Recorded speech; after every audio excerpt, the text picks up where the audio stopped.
Fairy Tail is one of the most disrespected mainstream anime out there. Compared to the big three of Bleach, Naruto, and One Piece, and it seems like the average viewer has a much harsher opinion on Fairy Tail than the three just mentioned. Now, is it warranted? As someone who has completed 2 of those aforementioned big three, no, it's not warranted. And my opinion has been further solidified when I was doing my rewatch of Fairy Tail and finished episode 41.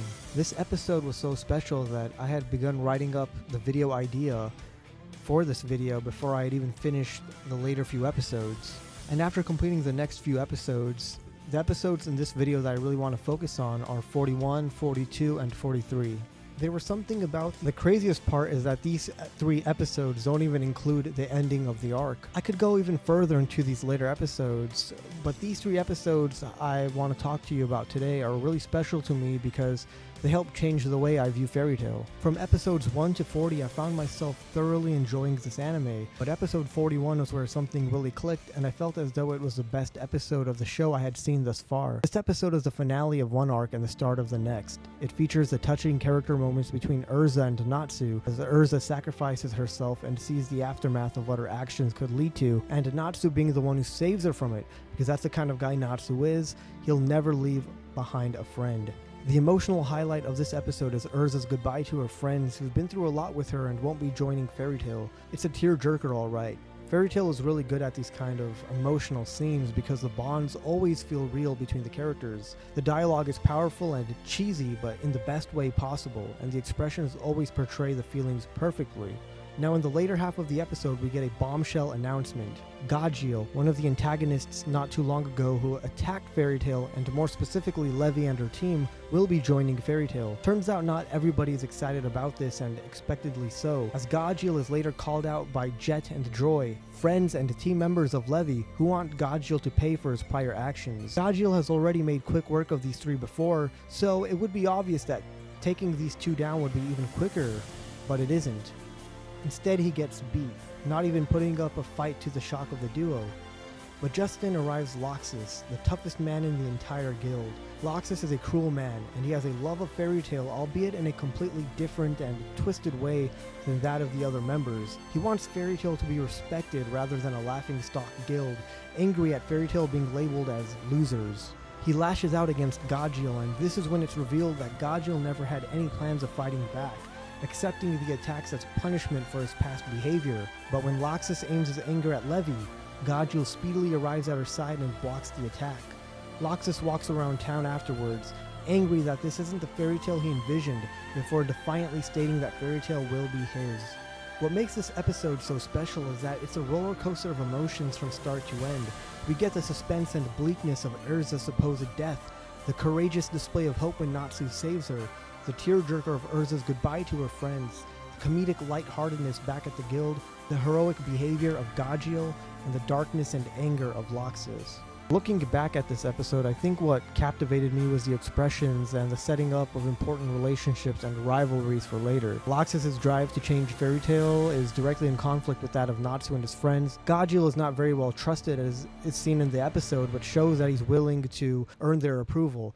These are all very important steps that will have their own payoffs later down the line. And this is why I disagree entirely with the sentiment that Fairy Tail is not well written. The show does suffer in some areas when it comes to the writing, and I'll go over those when they appear later in the show, but there are so many examples of when the show executes so gracefully, and these 3 episodes are an example of that. Now that was episode 41. We begin to see the direct payoffs of this in episode 42. Members of Fairy Tail enjoy themselves, but quickly become serious once Loxus and his lackeys, the Thunder Legion, get involved. A brawl for all breaks out with Loxus at the head, wanting to see who the strongest in Fairy Tail is. What's great about this episode are some of the setups that appear right before our eyes. An enchantment is placed on the guild hall, originally to prevent anyone over the age of 80 from leaving, but Natsu and Gajeel both end up Now episode 43 is where things get really interesting. Makarov is continuously forced to sit back and watch his guild members go to war, but is given an offer from Loxus that he'll end this all if Makarov hands over the reins of Fairy Tail to him. But Makarov's love for the guild is just too strong. He refuses Loxus, and while things look bleak, Urza breaks out of the stone in which she's kept, and things get interesting as we've seen consistently up to this point the strength of Urza and her capabilities. But the excitement reaches its crescendo when it's revealed that the most mysterious and strongest member of Fairy Tail next to Loxus and Urza has appeared, Mystigan. I'm a big fan of Mystigan, even though we barely know anything about him, aside from the fact that he's one of the few members who can take on S-ranked missions, and the fact that every time he returns to Fairy Tail, all the members are put asleep so as not to see him. Now that the three strongest members of Fairy Tail are in the same place at the same time, the tension reaches a high point, and the anticipation for the next episode is palpable.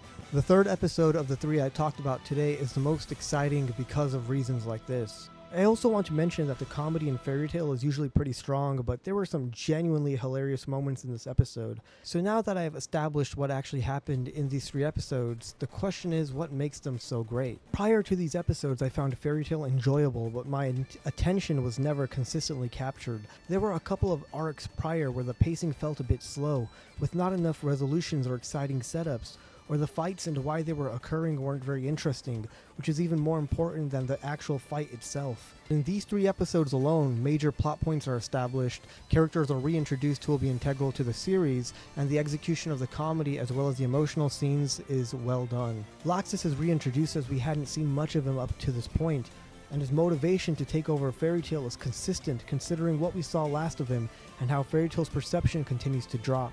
Mystigan returning is the icing on the cake, returns and shockingly this time as a guild member and has a mini redemption arc, which will be interesting to see how it's executed as the series continues, and we get multiple tearjerkers and laugh out loud moments sprinkled in as well. All of these help make Fairy Tail a truly enjoyable show, and I hope that these three episodes I covered today helped prove my point. And with that, I think I will be closing out this video. Let me know why you agreed or did not agree with what I had to say. Tell me your opinions on Fairy Tail. When did you think it got truly great? Were you a big fan from the beginning? Did it take time? Let me know all of that in the comments below, and I'll be seeing you in the next one. See you later.